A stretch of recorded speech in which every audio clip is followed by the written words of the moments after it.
Hi guys, as we're getting towards the end of the week in this discussion, I wanted to record a quick lecture about the idea of experience versus auctoritas, which is a Latin word, the auctoritas, that means roughly authorship and can extend out to print sources, knowledge that comes from books, or probably even more importantly for our discussion, authority that comes from books. So I wanted to record this video at this point because you guys are having the chance to get some various experiences to help you find your voice in the academic conversation.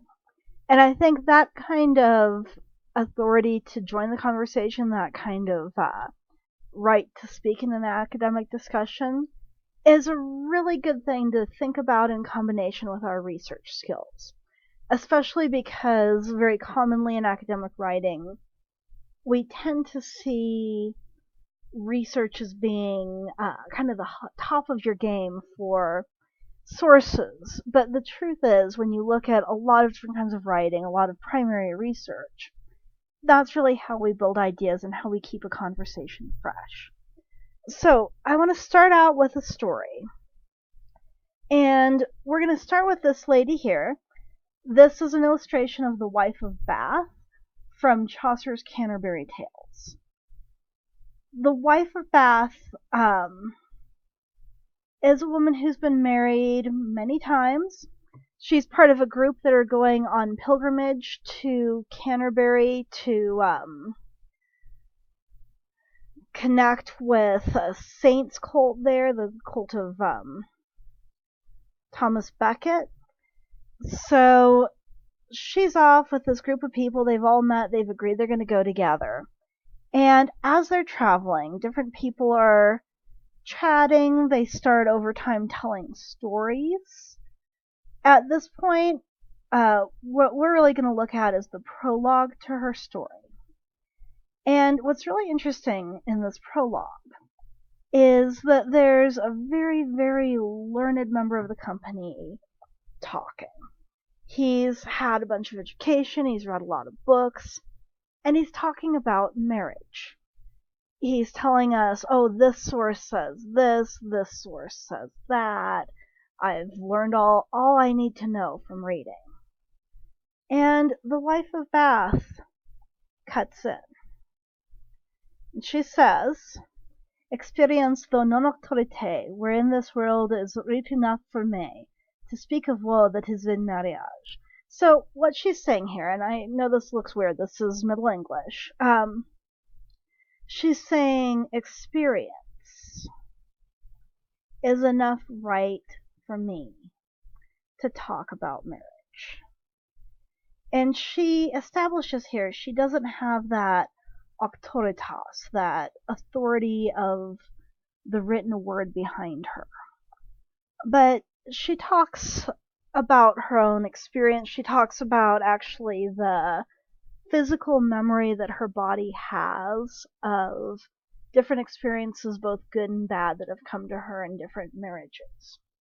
So there's a scholar named Carolyn Dinshaw who talks a lot about this section as a way of understanding the two different types of sources that people used, and I would argue still use, in building discourse.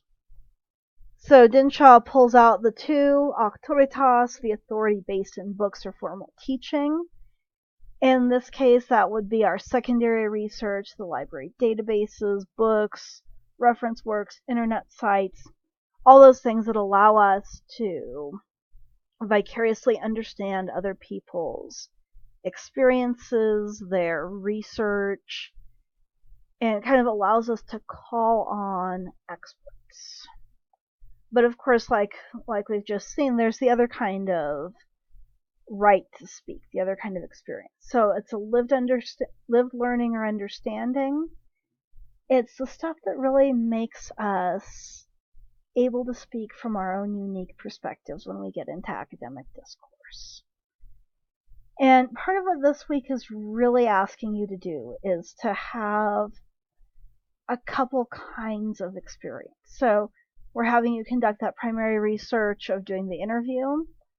You can also do a survey as your second point, or you can have another kind of experience. You can go do a ride along with the police. You can go to a performance, go to a museum. There's tons you can do. But part of that kind of field research is helping you really, it's meant to help you really think about the different ways that knowledge is constructed for us and the different ways that we as scholars work to form our own unique opinions. So I wanted to kind of talk you guys through that, and I feel like the Life of Beth's interruption there is a really good one for starting to think about how we understand conversations.